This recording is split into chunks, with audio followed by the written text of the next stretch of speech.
and welcome to the Specialty Matcha Podcast. My name is Ryan. This is my co-host Zongjun, who also goes by Sam. Hello, hello. And we're the co-founders of Senko Matcha Products. Yeah, we launched this podcast to discuss our learning journey in matcha, share startup stories, and interview experts. And today, we have Erin joining us from Matcha Yu. Welcome, Erin. Hello, thanks for having me. Very excited. Great to finally have you on, especially after having the chance to meet you in person in Kyoto. Yeah, wasn't that a wonderful day? I mean, a little wet, and we did try and have matcha at a famous temple, but we ended up still having a great day and enjoying some matcha together. Yeah, it was fun, rain and all. Yeah. But it was a really magical time in Kyoto because I feel like everyone was just like descending on the city.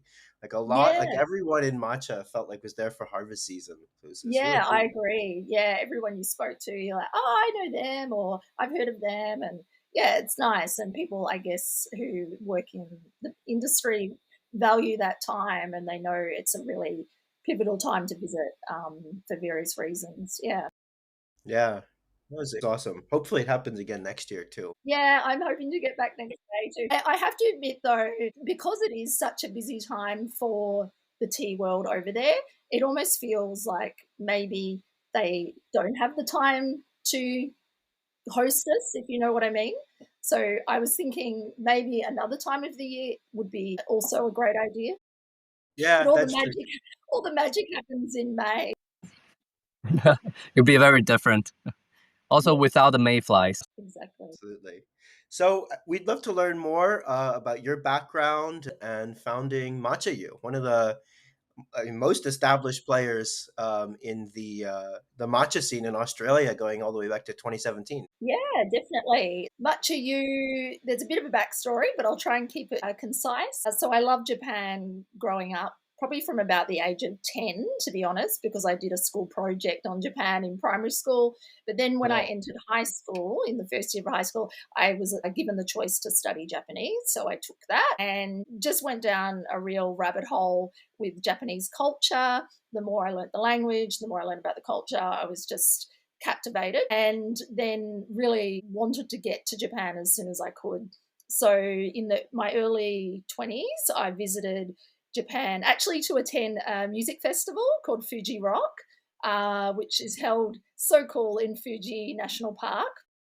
And it's quite similar to Glastonbury in the lineup. However, it's, I think, a far superior setting, and it's just a lovely festival to visit. So I went there for 3 days with a friend, and I also spent some time in Tokyo just walking the streets and taking it all in, and it was fantastic. So that was the first trip in 2003, and then I went back.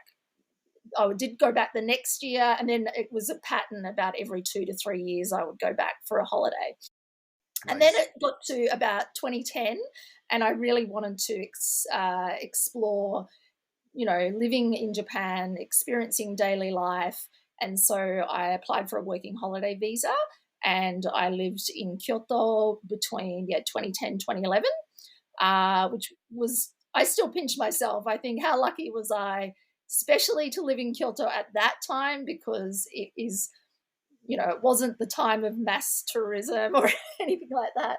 So I felt very lucky to be riding my bike around the streets of Kyoto and discovering local life, visiting different temples and shrines. And yeah, it was a really special time.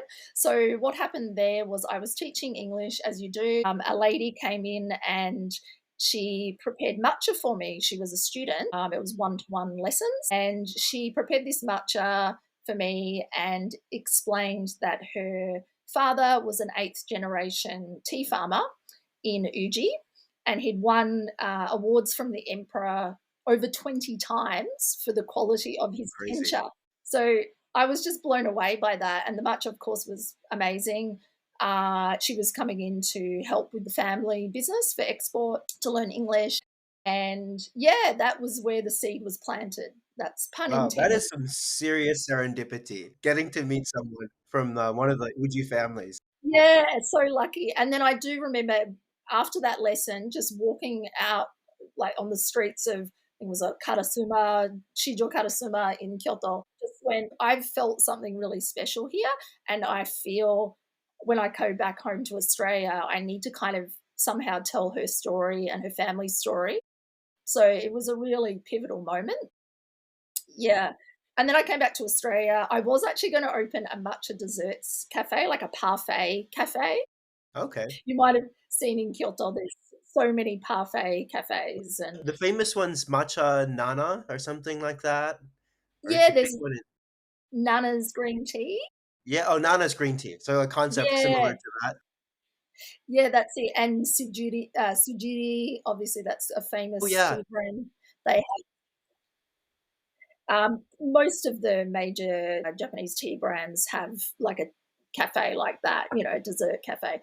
So yeah, I really wanted to try that. I love that experience in Kyoto, like going with my friends to have parfait and a hot cup of hojicha with the dessert. But I actually was a bit yeah, intimidated by starting a cafe in 2011. I felt like it was a bit too soon for the market, and I had no hospitality experience. So it was going to be a big risk, like, remortgaging my apartment and all this kind of thing. So I kind of shelved it. I went, no, I think it's not the wise business decision right now. And then I went back to my job in music. I've worked in the music industry for a long time, but it was when I was on maternity leave. I really thought about it seriously. I could see much it was gaining traction, but the quality wasn't great. So I thought I've got to give this a go, and I ran a crowdfunding campaign to test the market and viability. And then it was successful. So I launched. That's awesome. Yeah. And originally I did sell the Emperor Award winning tea. It wasn't cheap. I'm talking like up towards $800 a kilo Australian. Okay. So I don't know what that is Like US. 500 It's US over maybe. 500. Yeah. Yeah. For Tezumi, like hand picked matcha. Amazing. And I was just committed to support her family and give this tea an opportunity to be enjoyed in Australia. But I mean, so the price increases now, I kind of think, oh, Yeah, well, that's a compared to bargain. compared to that, it's not too bad. That's how you know you've been in the tea game long enough when you start thinking, oh, like 8 years ago, like the prices of all actually really all tea. You're like, whoa, I miss those days. Yeah, that's right. But yeah, so I chose to stop importing that quite a few years ago because I did decide to move into more organic matcha, and Okay. that being from Uji, it wasn't. It was conventional matcha. So yeah, I kind of changed paths, but I still import her invention, the daughter of the Emperor Award-winning tea farmer. She made this matcha shaker, which I think we talked about in Kyoto, and it's just a shaker with a special lid in it. The small plastic shakers. Similar, yeah, it's more like a cylinder. It's about this big, but yeah, I still sell those, which are her invention. Yeah, Awesome. yeah. Very cool. So, Wow. sorry, Sam. I don't know if you were gonna say ask. Oh, I was just gonna comment that that was like almost 8 years ago. It's almost a decade of experience. Yeah, it's crazy. How Yeah, how have you seen like the landscape of, let's say, how people appreciate petition grade matcha? Was it different back then? Like how has people's preference changed over time? Yeah, well, I do think just in the last year, I've noticed that people are getting more interested in the cultivars and the growing regions, and different ways to describe the taste and the flavor profile, which I didn't really see before. I just think people weren't asking those questions, and even myself, like I'm learning more about that side of things and realizing, yeah, different cultivars taste differently, and different regions have different tastes as well. Yeah, I think there's just so much more yearning for knowledge about yeah, exactly how it's made and everything. What was really apparent to me. So I did a large market here called Finders Keepers, and I did it in October 2023, and almost every other person, I had to explain what was matcha and how do you make it and what does it taste like and all of that. And now 2 years later, I barely have to answer any questions. Everyone knows what it is. They kind of know the tools. So that's just 2 years, less than 2 years on, and I can already see the education has lifted, which is really cool. And it saves a lot of energy from us, I'm continue. sure. I have a question. How do you approach that? Because my biggest challenge when talking to people about matcha, like random people, like friends of friends or like family friends, you don't know where someone's at. Like Yeah. it's condescend a little. I find it a little condescending to explain to someone what matcha is if they already like have deep preferences and they know what cultivars are. So like, how do you, when you have so many conversations, how do you like pinpoint where they're at and then kind of meet them there? It's something that I struggle quite a bit talking with, like in like random daily encounters with this type of thing. Oh, yeah. Probably just to see where their question leads you, I guess. So if they, like some people do still say, what is matcha?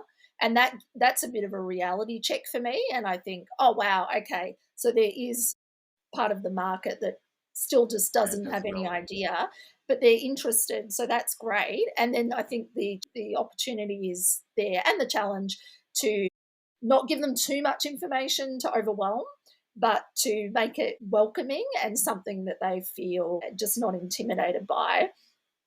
Yeah, I guess you just get the certain questions. Not that many people ask, but some do, about what areas it comes from. Is it first harvest, first flush? What's the difference between like what is a ceremonial grade and what is a kind of everyday grade? And yeah, I think I've learned I used to give so much information to people just asking a couple of questions, and it could be quite, yeah, a bit overwhelming.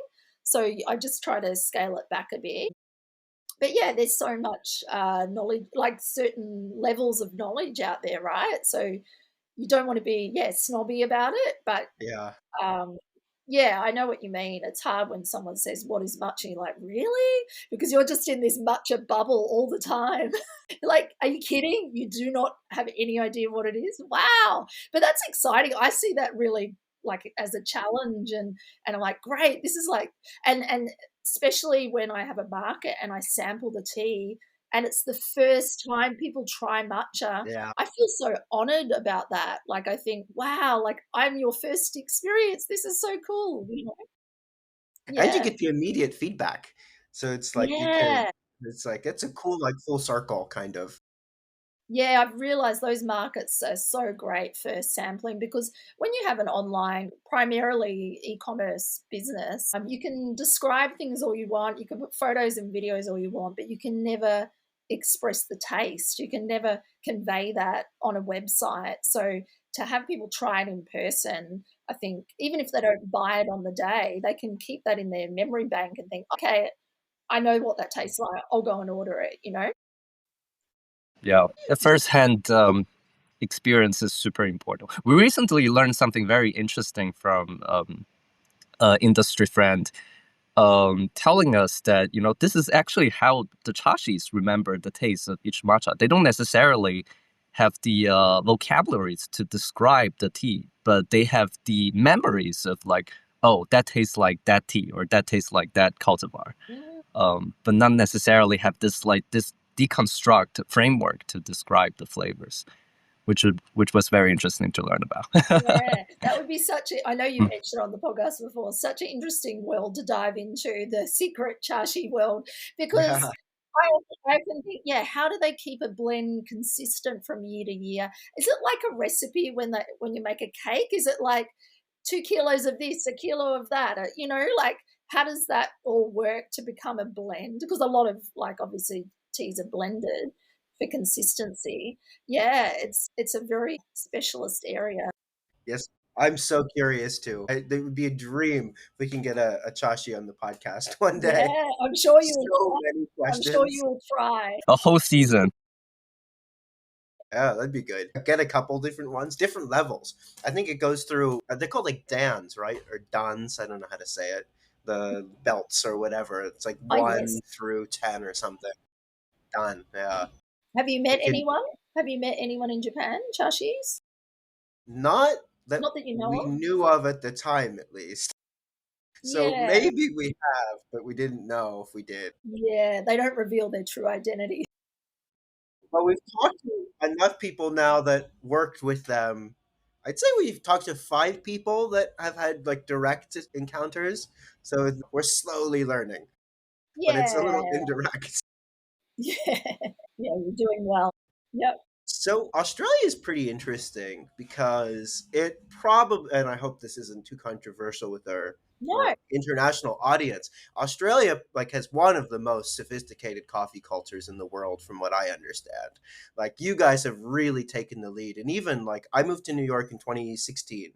All of the best cafes are all Australian run. It was like Wow. the thing, right? And they had Australian owners, and like they had amazing coffee programs. They had Mm, fantastic food, and they just created this vibe, right? Like mm. before that, I feel like New York only had like this brunch vibe, and like all of a sudden had this very sophisticated Australian cafe culture, which I've also experienced. Traveling to the Middle East, I feel like there are a lot of them. I've heard like they basically own Bali. Like Yeah. it's like really a big cultural export. And I know that Melbourne is like one of the centers of that. So such a rich Yes. coffee culture. How have you seen them embrace matcha as a product? And how is it represented over there? And where has it been really good and really bad? Like what's the spectrum look like? Good question. I was going to add as well. I think in Tokyo there's quite a few Melbourne-owned coffee shops as Okay. well, from what I've heard. So I don't drink coffee. I did. I used to drink it many many years ago, but I am quite caffeine sensitive. So much is good, coffee too much. But I'll try and answer it as best I can from observing and having people like friends that enjoy coffee. Yeah, it's a really strong coffee culture here, particularly because there's a very big Italian demographic from like after World War II. A lot of Italians and other European cultures, but migrated here and set up in Melbourne. So there's Ah, that part of like the coffee culture is there, for espresso and like really authentic hardcore coffee. And then there's a whole other bunch of like coffee roasters that are excellent. They, yeah, it's just some of them are chains, but some of them are just individually run. They, as far as matcha goes, I think they have shied away from it for the most part until recently. So probably okay. in the last 12 months or so, Oh I wow, think super recent. Okay. yeah, I think so. From customer demand, they have now looked at considering matcha.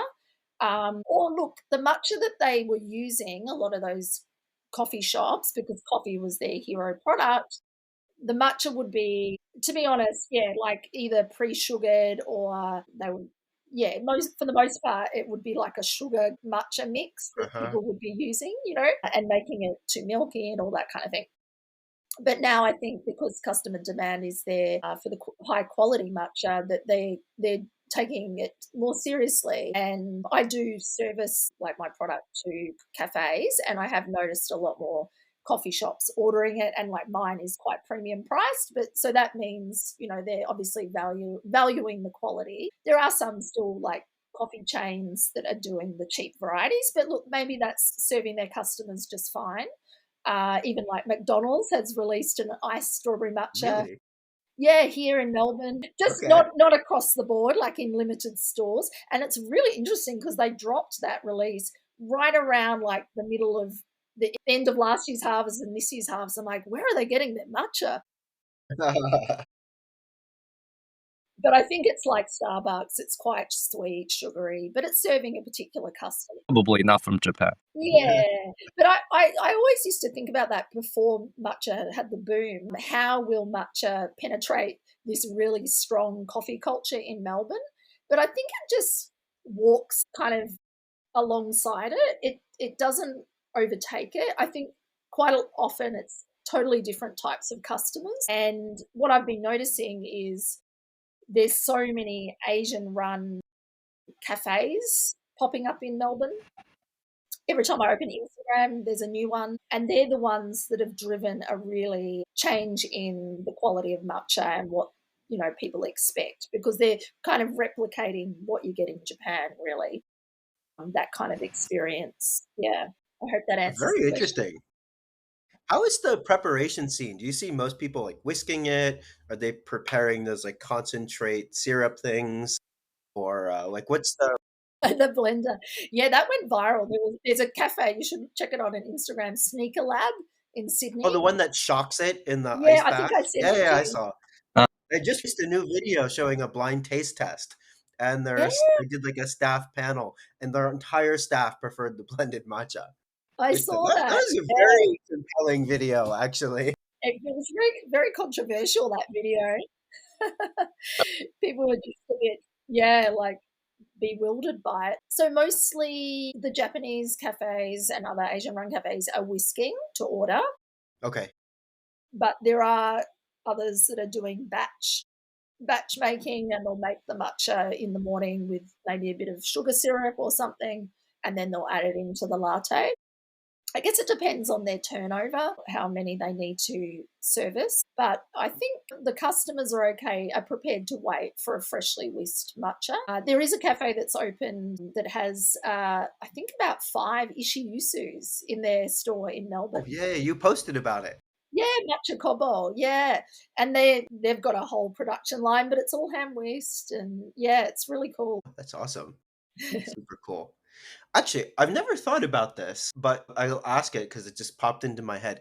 Why do they pre-sweeten the batch brewed concentrates? Is it for stability reasons? Like maybe it suspends better because it makes it more like thick and viscous, or is it just to save time adding sweetener? Is it a taste thing? I've actually always wondered why they always add sugar. Yeah, I should ask that question, because my guess is it prevents it to oxidize as quickly, may perhaps, than just putting it in water. It could be time saving too, yeah, instead of having to add it in later. Maybe it's like a bit of taste control, so they kind of get a flavor that they are happy with for that concentrate, and then they're adding the milk in to create like a consistent flavor.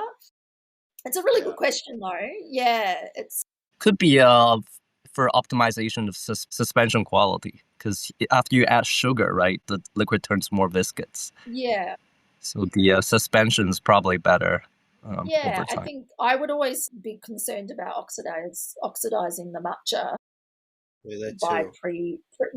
pre-making it, if you know what I mean. But yeah, there must be reasoning I wonder there. if they do the same sugar content as those pump syrups. Because then it's like a really easily swappable ingredient with recipes and stuff. Mm, Like, when they put in a pump or two of something. Like, and then it's like all kind of in the universe of like understanding like how sweeteners are being introduced into the beverages. I don't know. yeah, That's just an idea, but but I guess, to like, speaking about that, putting the sugar in the concentrate, I mean, that removes the option for the customer to say, I don't want sugar. yeah, So I think, yeah, that from that perspective, it's probably a better idea to just whisk to order. But we all know that that's a bit of a challenge in itself when you've got serious volume coming through no, absolutely. Do we use Asahi or Uji Hikari? for this matcha latte. Yeah. Not wade back into that controversy. Oh, no. Although I was scrolling through Instagram, I forget who it was, but someone finally did it. They bought a can of Suji-san's competition. I think it was their competition Asahi cultivar, and made a gelato. Which I was like, wow, that's bold. That's like it's That's one expensive matcha gelato. Yeah, I bet it tastes amazing. Fine dining there. Yeah, it's like, oh, Wow. I don't know how I feel about that, but if given the opportunity, I would like to taste it. That's right. Yeah. I mean, I'm guilty of it too. Like, I drink my really high end matcha, from Kagoshima, First Flush, like really award winning, amazing. And I put it in a latte sometimes because it tastes great. Yeah, it But I tastes good. mean, It's very I'm simple, not, actually. Like when it comes to this sort of thing, this controversy I find a little silly because, like, yeah. it's good. Yeah. Like sometimes I'll drink it straight up, but sometimes I just feel like, oh, I'd like a really high quality matcha. Yeah, a matcha latte. Yeah, it's good in ice too. I find that those high quality Mm, matcha really shine in an ice format. Yeah. I yeah. guess it just changes the flavor again, doesn't it? When you have it hot or cold, it's totally different. Yeah, express is different thing. I know in Mm. Thailand, MTCH, everything by default on the menu, except for their Usacha menu, is all on ice. And it's all single origin, single cultivar stuff on ice. Mm. As I've moved through the menu over the many times I've been there, it is a very different experience Mm. than drinking it hot. It Mm. expresses very different flavors, and you're right, like, it's equally as delicious. Yeah. It's Yeah, I find it generally more like umami savory Yes. Yes. mm, because they do like cold temperature extraction or even ice extraction for like gyokuro, and that's like Exactly. a thing in Japan too. And yeah, I agree. It tastes very different. Yeah, even the difference in water temperature, like sometimes I do 70 degrees Celsius, sometimes I do 80 degrees Celsius. I'm not sure what the equivalent is in Fahrenheit, but that is a difference. The 10 degrees difference. It's you do notice a flavor difference, you know. I tend to go more with 70. I think a lower temperature brings out a bit more flavor. But yeah, each to their own, you know. yeah. Absolutely. So your sourcing trip was pretty epic. I think you went to Fukuoka and you went to Shizuoka, right? And then Kyoto Prefecture. Yes, I ended up not getting to Shizuoka, Okay. unfortunately. So what I was saying earlier, my contact there, just off the back of Golden Week, he was slammed, like, Okay. and he felt really bad, but he said, "I really don't think I can accommodate your visit right now," which is a shame. And I was disappointed. But that's the thing with this period.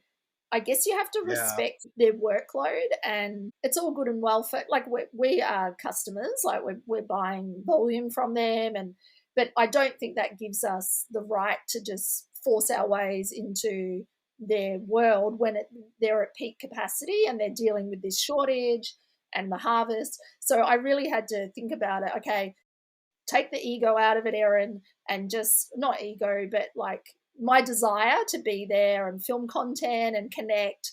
I had to really go, no, actually, they're under a lot of stress right now. I have to respect that. And at the end of the day, our supply chain is still secure. It's all good. So I did, yeah, I did go to Fukuoka. I went to Yame, which is where the tea headquarters is. I attended a Shincha festival, which was lovely.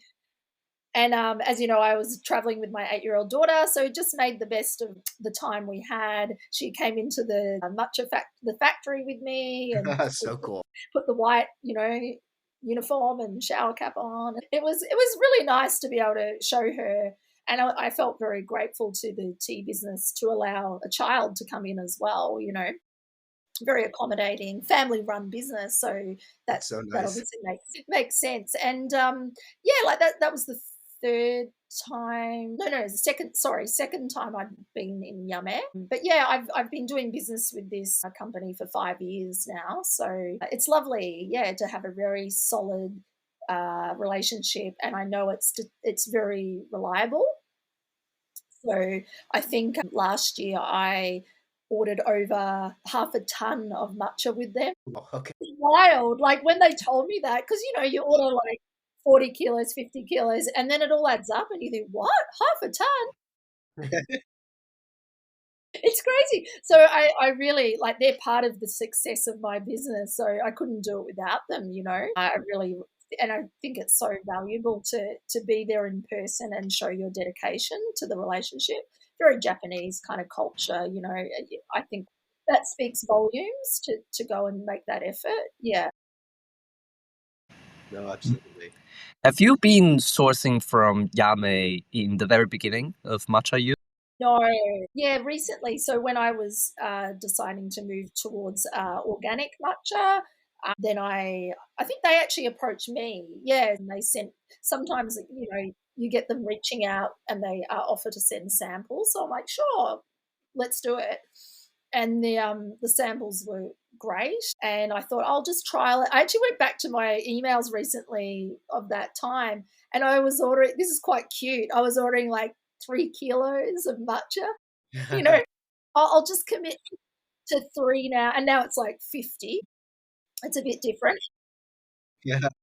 But, yeah, so their tea the tea I was sourcing, so it actually came from Kagoshima, and I went there a couple of years ago in Kirashima and visited the farms, and then it comes back to Yame to get, refined and ground. Um, so yeah, I have been like Kagoshima matcha has been my main sourcing area for years now. I've just made a decision to source from Yame, so I'm going to have some Yame Cool. matcha now, which is cool. Yeah, but it won't be organic. I've had to go, which is fine. I've had to choose conventional because and I respect all the price increases. I understand why they are what they are, but yeah, it's the organic. Unfortunately, has become a bit cost prohibitive for my kind of main selling tea. That makes So, sense. but I've it's heard that quite they cool. because they can't harvest twice. I think most of the organic farms in Kagoshima, it's all first flush mostly, isn't it? Yeah, that's Because you can't use true. as much fertilizer because Yes, you can't use that's pesticides. That's right, yeah, and I think, yeah, obviously the tea auctions this year, the price of tender's blown out, and I think with the Yame matcha that I'm going to be bringing in, the tea company I source that from, they have a bit more control with the pricing on that because it's coming from their farm and the local area. So they're not having to worry about the bidding at auction and all that kind of thing for that, for the organic matcha. And That's thankfully, we're cool. not super strict here in Australia. Like I believe Europe is quite challenging if you want to bring in non-organic matcha. Hmm. Is that Yeah. the case, Ryan? Oh, yeah. That's what I've heard. It's not easy, the EU regulations. But I've also heard that it's a bit more complex and that they're conservative in what they kind of screen out, but they apparently haven't done very much research or investigated how safe certain things are that Mm, are, in non-organic products because tea is not an important commodity for the EU because they're not a right. producer.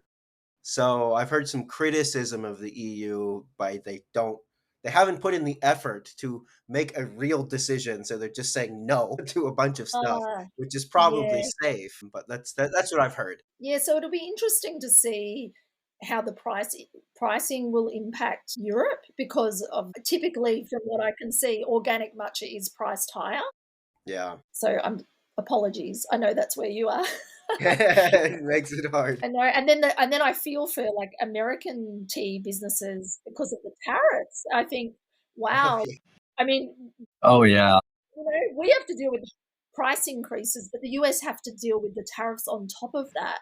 And I just wonder, like, how are the businesses going to keep viable with these increases? Yeah. It's really challenging. As a Yeah, consumer, I'm grateful for direct to consumer companies where I can like personally order direct from Japan. But yeah, but even that's like ultra expensive. So all these local players who've built up the market and played into all this success and all this demand for matcha now have like some really challenging decisions to make around price yeah, and quality and yeah, it's yeah, yeah. yeah. And I guess that's a part of the concern of a lot of farmers in Japan. Like they kind of view this hype being kind of not going to last for a longer period of time. So Yeah, I we mean, will see. I think, yeah, the demand's always going to be there, but it just will become more of a luxury product because with the price increases, like, yeah, not everyone's going to be in that, price range where they can afford it. Yeah, so it almost becomes a tea of privilege or something, but I hope not. Like, and Yeah, also I hope not I too. think about areas like parts of Asia and where the living, the wages are a lot less. How are those people able to enjoy high quality matcha? I hope they still can. Like I hope we all can. Um, Yeah. It's a hard pro I was talking with someone recently who was just kind of beginning their matcha journey and was thinking about opening a business, and they were really trying to think through, like, first principles, like, how do we make matcha more accessible, like, at a price point that, like, it could be someone's daily drink. Mm, And like I was actually really struggling to figure out like what are all of the contributing factors, and like how mm. can like people like manage through them to bring a high quality product into the future. I think right now you can probably for the next few years, but I hope that Japan really can increase the volume so that it doesn't just become something that's, kind of like what it was 150 years ago, something that you had to have a lot of money and put in a lot Yeah, of effort to buy and to consume. yeah. So, It's so, I know, it's so wonderful that it's become accessible. And like, if you think about the health benefits side of things, like I yes. love nothing more than hearing a lot of particularly teenage girls, probably driven by TikTok, have, instead of starting their journey with coffee, like I think back when I was younger, like that's when you started exploring coffee and you're studying for exams and all of that kind of thing. Teenage daughters, girls are turning to matcha, and they're not really entertaining coffee. And I think from a health perspective, that is so great because it's so much more gentler on your body Yeah. for your nervous system and your hormone balancing, and especially for women. And I think, yeah, and the caffeine is that slow, beautiful release. It's not going to get you really feeling hectic before your exam and anxious. And I think that's really wonderful that the new generation has had access to matcha for their Yeah. health as well, you know. Wow, Yeah. that's so powerful. I never connected the dots that way because that's where preferences are formed. Like right in those adolescent years when you're just beginning to like get past your childhood phase of not consuming much caffeine, and then like, you're studying, you're pulling all-nighters, you're partying, whatever, like you need some Yeah. caffeine, and you're entering adulthood, and there's a whole new generation that's building. I really dislike this I can't say it, condescension of these people like talking about matcha girlies on TikTok Mm, buying all of this stuff, because it's exactly, I never thought about it that way until you said it. mm, It's just a whole new generation doing it their way and having it mm, become part of their life, and it is much healthier than coffee. And mm, like, I don't think this matcha trend is transient. I think we are in the very seed stages of what could be like a gigantic wave of matcha if the supply can keep up at a reasonable price. I I agree. Yeah, and they're the biggest, like, not talking about social media influence, but teenage girls, particularly, and guys, they're the biggest influence on their parents, like on what they purchase. So like they're all getting in their parents' ear, going. And I have so many, as I said, like going to doing these major markets. I have so many mothers come up and they say, my daughter keeps telling me to get into matcha and I need to, try this. And all the daughters like pushing the mother to the front of the stall. Try this, mum. So I can see it already. I can see it happening. And often the mums or the dads, they're the ones handing out their wallet and their cards to buy the matcha. It's really Wow. nice. Yeah. And Yeah. then This is making it at super home, interesting. the ritual with their family. And I love it. Yeah. Uh-huh. This is really a new culture, like Mm, an entire generation, like, living in this reality, which is going to be the new norm, right? Like, it's yeah. no longer a hype anymore. And isn't it interesting how, sorry, that it's being driven by the youth globally, but not so much in Japan? The Yeah. youth in Japan are right into coffee culture because it's kind of come from the West, and it's almost the opposite has happened outside of Japan. Yeah. Yeah, it's the same thing in Asia. Like, we've seen it in Korea, in China, in Taiwan.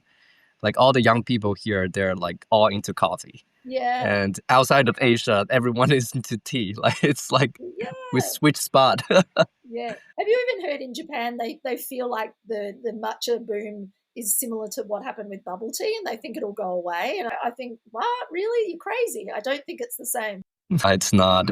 No, because like it's because I remember there's a big discussion 10 years ago about all of these sugary drinks for Starbucks. That they were making the refreshers, they were making pumpkin spice lattes, Mm. and I remember watching just some generic nighttime news clip of like someone in old school media saying that what they're really doing, it's a marketing strategy, get a bunch of young people.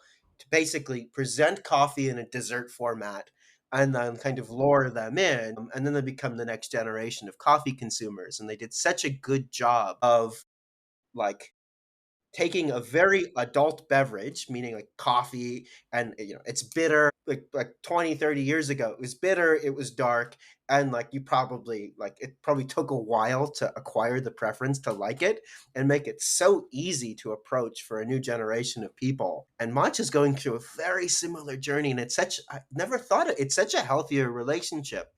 And the Yes. functional benefits, people want a better for you product. People want, that sustainable caffeine boost when you're Mm. pulling all-nighters, trying Mm. to study or that type of thing.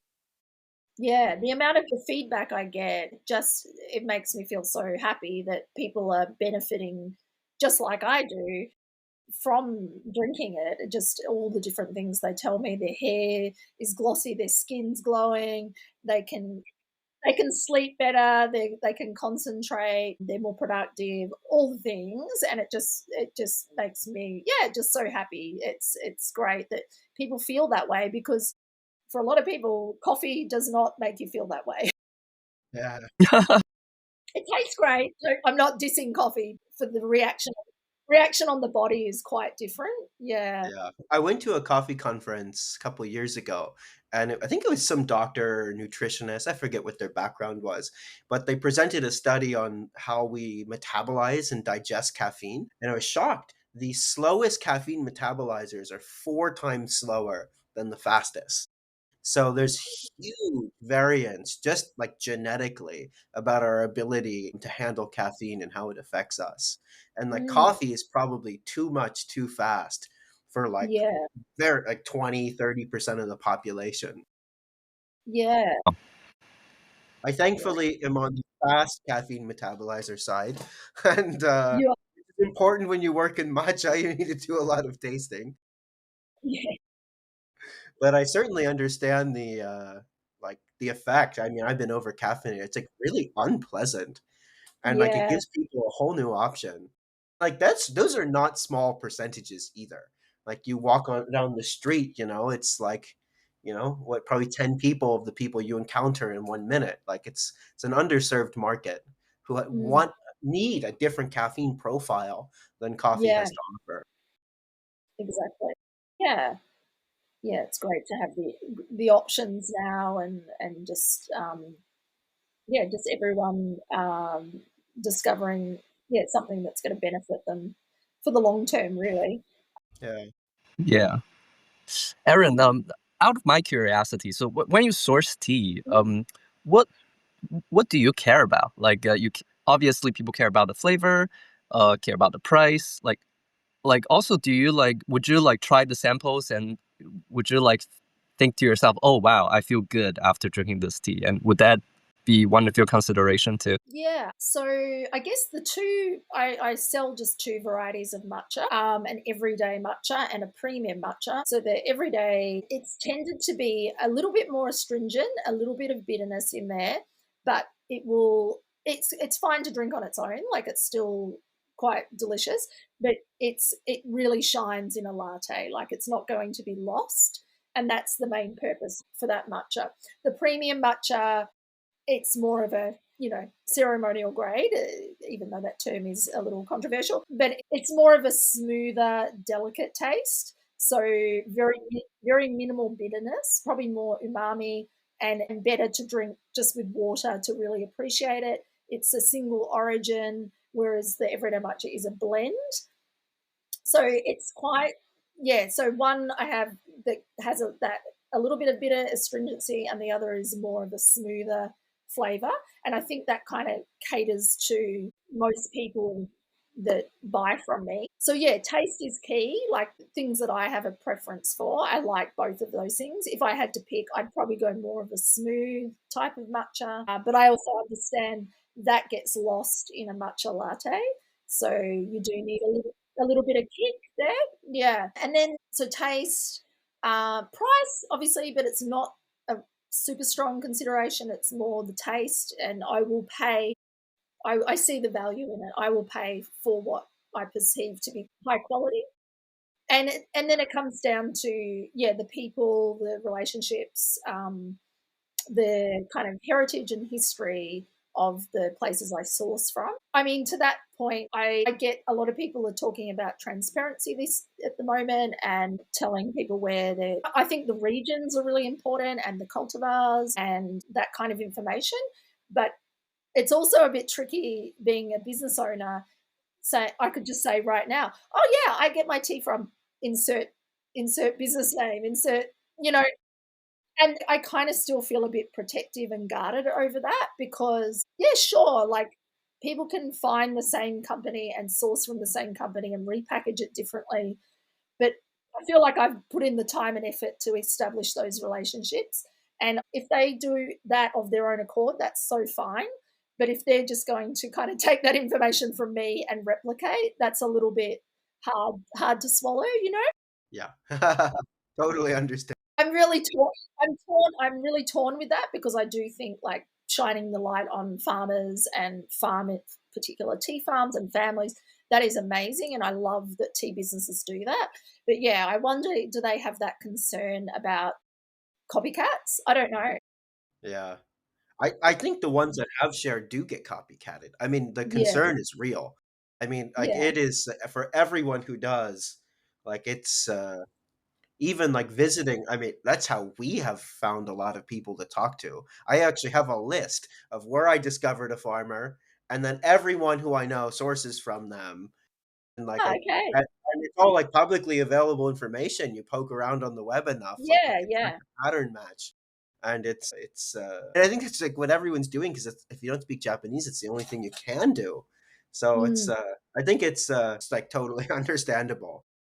Yeah, yeah. Even like, I'll give an example. Back in 2019, when I was still sourcing from Uji, the Emperor Award winning tea farm in Uji, and I interviewed the farmer and I went to the tea farm and met the workers and everything. And I think in the YouTube video comment, I listed the name of the tea farm. And then just recently, I caught up with the daughter in my last trip, and she said something to me because I said, if I've got time, perhaps I could come along to the tea farm if that suits. But she said they've received so many requests over the last few years, and they've actually turned down people to visit the farm. It's just, it doesn't work for them. And in the back of my mind, I was thinking, oh, I hope it's not. I know it may not be, but I'm like, I hope it wasn't that YouTube video that I listed. I get heaps of people emailing me most, like maybe once a month or so. Can you give me the name of that tea farm so I can go visit, because the videos are still online, you know? So I don't want to cause any problems, but yeah, it just you've got to think they're fielding a lot of inquiries now. So Yeah. it must be really challenging to be over there and having to make a decision about, do we let these people in? Do we form a relationship with them? Or do we just say, no, we're at capacity, which is usually what I'm hearing. It's at capacity. We can't take on any more customers, you know? Yeah, that's what we keep hearing too. Although we're not as established, so for us we're at like the bottom of the pecking order. But No, it's no. Yeah, sometimes we just don't hear. Sometimes we just don't hear anything. Not even a no. a no is actually nice. Then again, okay, I'll stop emailing you. Yeah, but I think it's great, like Songjun, that you know Japanese. I think that's an amazing advantage, and it goes a long way for even if it's a basic level conversation level, it doesn't matter. If you've made the effort, they really respect that. So I think if you take the time to learn about the culture, the doors are going to open easier, you know? Absolutely. We do end up finding, like sending emails and messages, Japanese language. We got a much better response Yeah, rate. there you go. Less energy and effort required replying back in Japanese. Yeah. Yeah. Must be a great gift for your sourcing too, because you speak Japanese, so it's Yeah. really a huge barrier, like in sourcing. Like for us, I mean, that's the tricky part. Like I'm grateful Sam has some, but like from what I understand, you're fluent. Oh no. Okay. Pera pera janai. That means like fluent. No, I'm not fluent.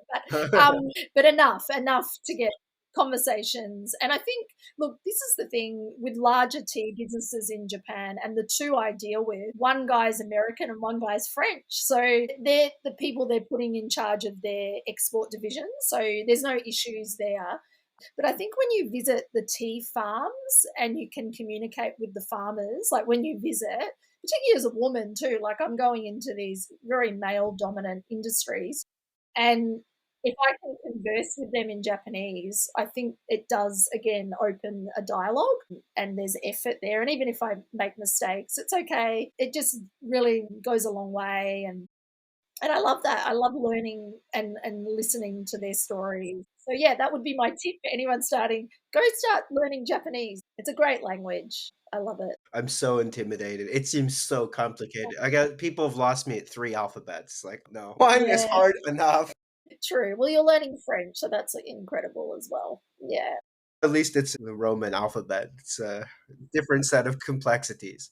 Now I have to learn exactly. what the gender of like a refrigerator is. Exactly. So we're approaching time. I think we covered almost I think everything. we did. Yeah, I think what you're doing, like about with your milling machine, is incredible, and I'm Thanks. deeply interested because I've been thinking about it lately. Uh, yeah, for about the last month, I've been out of stock, pretty much, like of my Wow. main matcha, and I understand why. Like it's the end, so late into uh, the last harvest, April. Basically, the two suppliers said, "That's it, we're done." And you have to wait for the new harvest tea. So I'm like, okay, cool. I ordered what I could, but then that was it. So I've had to wait, and it's kind of been out of my hands. I had to be patient with that. I had to respect that this is nature, and this is, to produce a first harvest tea. There's no shortcutting it. You have to just wait. But as a business owner, I mean, that's cost me a lot of income not having that matcha in stock. Thankfully, I have very loyal customers, and once it comes back into stock, it will be all fine. But talking about your milling machine gives me a lot of hope, because that's almost like a reserve, a backup option. And I don't want it to just be that. I'd love to, mill tencha on it all year round. But this particular situation that I've just gone through with not having matcha for over a month, I'm like, oh, imagine if I had my own machine and I could be milling and just plugging the gaps and having that a little bit more in control. I was talking to my accountant recently, and I was telling her about the situation. She said, yeah, you really have to think about some risk management solutions here. And I'm like, I know from a business perspective, yes. You might have to think about second harvest matcha. And I'm like, no, I don't want to do that. Or like sourcing it from another country. And I'm like, it's going to be always Japanese, but I get your point. But yeah, things like this milling machine gives me like that hope, like maybe that's a way of mitigating risk, to help when the supply dries up at the end of the harvest, things like that. Yeah, no, I It's think it exciting. could give people a lot more options. Because I know too, Yeah, some of the real bottlenecks are just milling. So it's yeah, we're excited to also see like more matcha being milled fresh and closer to the yeah, edges where consumers are at, and it yes, can also like pull in people to the process and the effort. Like when you literally see matcha being milled at 40 grams per hour or 50 grams per hour. In our machine, you can get up to 80, but you can go down to 40 and it does increase the quality. It's people just seeing, wow, like creating good matcha takes time. yeah. Seeing is believing, and like showing, not Mm, telling, and having that not be so abstracted far away, but closer to where the consumer is at, I think yeah, might also that's like help right. people like modulate their consumption too, because you Yeah, see, oh wow, like this is like how much time it takes to make really good matcha. exactly. And what a, like, almost not a world first, but it will change the market so much, because then it becomes about purchasing tenure and then blending options and how that affects pricing. Like you would assume that buying tenure is going to be at a more affordable price than matcha, because it's not the finished product.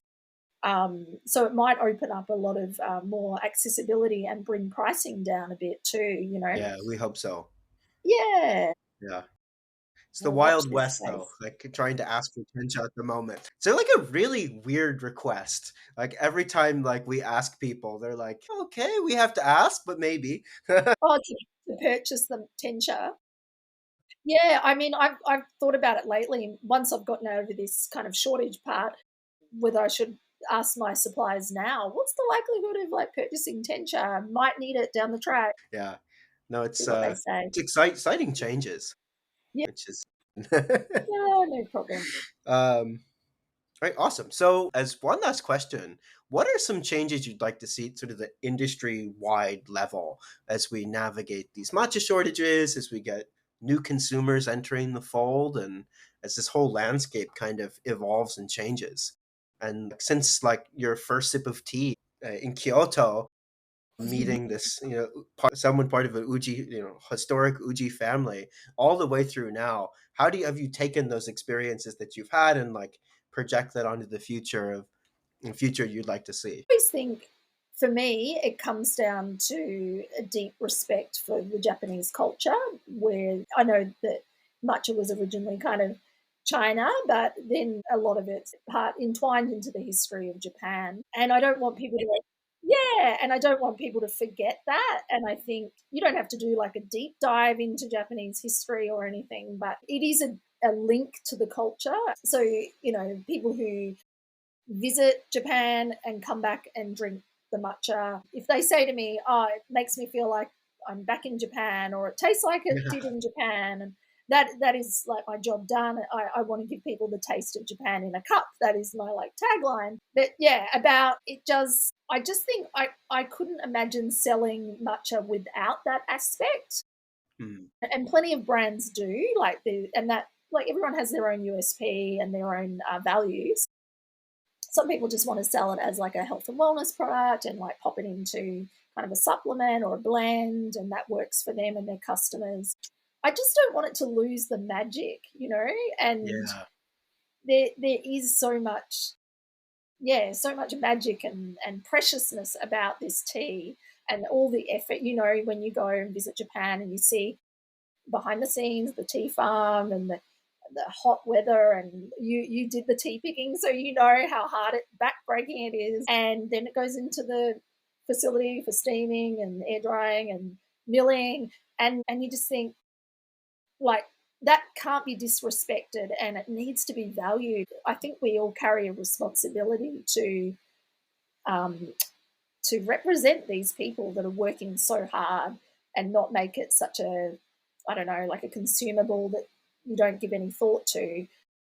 And then like it's about forming that ritual as well and slowing Hmm. down, and when you drink that matcha, it can take you to a place, it can transport you by that taste and smell, and it creates a moment for you, but it also gives you a chance to really reflect on how lucky you are to drink this tea and how magical. Don't you find it magical? Like Oh when yeah. you actually, I had a moment when 2023 when I went down way down south in Kyushu to Kagoshima to the tea farm, and I actually sat there and prepared the matcha at the tea fields, just on the grass, like no fancy setup or anything. And I remember saying to the tea farmers and there, I said, this moment is so special and emotional for me because I'm drinking the tea that is grown here, like behind Yeah. me.